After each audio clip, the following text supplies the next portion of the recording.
ये पता नहीं चलेगा टिकट किसने खरीदा, होटल किसने बुक किया, कहाँ, ये सब पता नहीं चलेगा। मैं तो ये जानना चाह रही हूँ, अब इसमें दूसरा मेरा ये कहना है सर, जो आप ये बात कह रहे हैं ना कि मैं एक छोटी सी बात और ऐड करूंगा। जी जी, क्या आज देश के लिए इंपॉर्टेंट है कि राहुल गांधी कहाँ गए, क्या किया, या ये इंपॉर्टेंट है कि भाई रुपया जो है 50% तक गिर चुका है आपकी सत्ता में आने के बाद, आप उसकी गिरावट को रोक नहीं पा रहे हैं?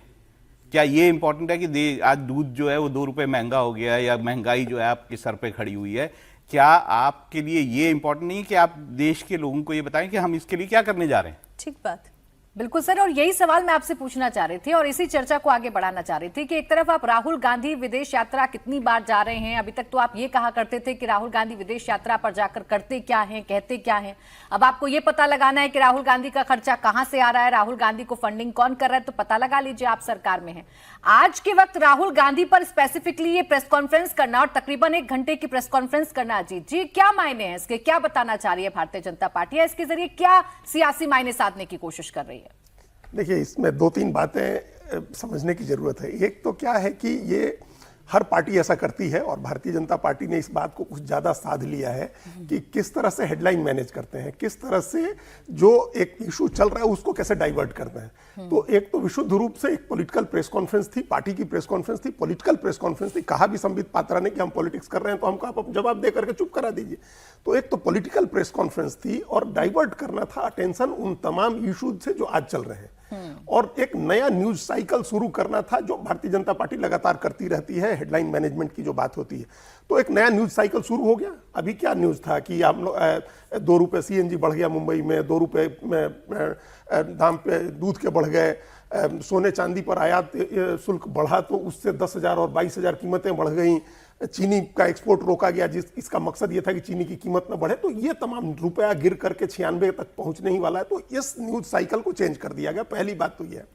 अब दूसरी बात, इसमें ये इंपॉर्टेंट बात है, बहुत बार बार कहा जा रहा है कि बिना बताए चले गए, सीक्रेट ट्रिप है। अब सिक्योरिटी का जो अरेंजमेंट है, अब एसपीजी प्रोटेक्टिव नहीं है राहुल गांधी या कोई भी पूर्व प्रधानमंत्री का परिवार, अब एसपीजी प्रोटेक्टिव नहीं है, अब सिर्फ प्राइम मिनिस्टर को प्रोटेक्ट करती है एसपीजी। बाकी उनके पास जो Z+ की सिक्योरिटी है, Z+ ASL एक होता है। ASL का मतलब एडवांस सिक्योरिटी लाइसेंस जो होता है, जिसमें आगे एक एडवांस टीम जाती है। तो हो सकता है कि राहुल गांधी उस एडवांस टीम को नहीं बताएं, लेकिन राहुल गांधी अगर विदेश जा रहे हैं तो जो सिक्योरिटी कार्डन है उनका, जो सीआरपीएफ के लोग हैं, उनको कैसे नहीं पता चलेगा? ये कैसे नहीं पता चलेगा कि राहुल गांधी अभी निकल के एयरपोर्ट जा रहे हैं, या एयरपोर्ट पर क्या उनका वीजा नहीं लगता है, वीजा लगता है उनके एयरपोर्ट पर इमिग्रेशन में, उस पर ठप्पा नहीं लगता है क्या, उसके लिए वो टिकट नहीं कटाते हैं? ऐसे ऐसे सेक्रेट तो नहीं जा सकते हैं। एमईए को क्या पता नहीं है? तो ये सरकार को पता है, सरकार को पता है कि वो कब गए, कहां गए, इसमें कोई और जो बात राहुल जी ने कही, मैं भी उसे सेकंड करती हूं कि अगर वाकई में आपको दाल में कुछ काला नजर आ रहा है तो सरकार आपकी है, संस्थाएं आपकी है, कंट्रोल आपका है, आप करवाइए जांच, और जांच करवा के अगर आपको कहीं पर भी कुछ इलीगल दिखाई दे रहा है तो आप राहुल गांधी को जेल भेज दीजिए। आज ये प्रेस कॉन्फ्रेंस करने का मतलब, जो आपने कहा ना अजीत जी, न्यूज को आप डाइल्यूट करने की या डाइवर्ट करने की कोशिश कर रहे हैं। एक बड़ी खबर और है, वो बड़ी खबर दर्शकों के सामने रख दें जो वाकई में खबर है।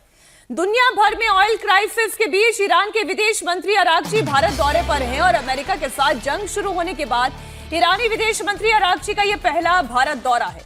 मिडिल ईस्ट में टेंशन और हॉर्मुज संकट के बीच अरागची का यह दौरा बहुत महत्वपूर्ण है। एक तरफ जहां अमेरिकी राष्ट्रपति चीन के दौरे पर हैं, तो वहीं ईरान के विदेश मंत्री भारत दौरे पर हैं। साथ ही रूस के विदेश मंत्री सर्गेई लावरोव भी भारत दौरे पर हैं। दरअसल ब्रिक्स देशों के विदेश मंत्रियों की नई दिल्ली में बैठक हो रही है, जिसमें शामिल होने के लिए लावरोव और अरागची भारत पहुंचे हैं। आपको बता दें कि भारत, रूस और चीन ब्रिक्स का संस्थापक सदस्य है, तो वहीं ईरान, यूएई, सऊदी अरब और मिस्र नए मेंबर हैं। लेकिन अहम यह है कि जिस तरीके की टेंशन इस वक्त मिडिल ईस्ट में चल रही है, ऐसे में अरागची का भारत आना, क्या इसके मायने निकाले जाएं, ये कितना इंपॉर्टेंट है? एक तरफ ब्रिक्स सम्मेलन के दौरान बातचीत करना, क्या इससे इतर भी कोई बातचीत हो सकती है? क्या युद्ध से जुड़ी हुई भी कोई बातचीत हो सकती है?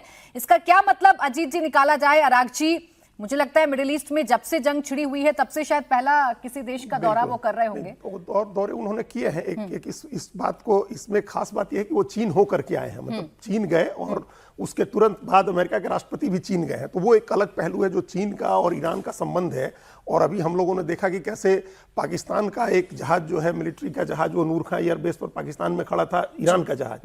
तो ईरान का जहाज पाकिस्तान होस्ट कर रहा था और ईरान के विदेश मंत्री चीन गए और अमेरिका के राष्ट्रपति चीन पहुंचे। वो एक अलग एंगल है। वहां से भारत आए हैं अरागची जो है।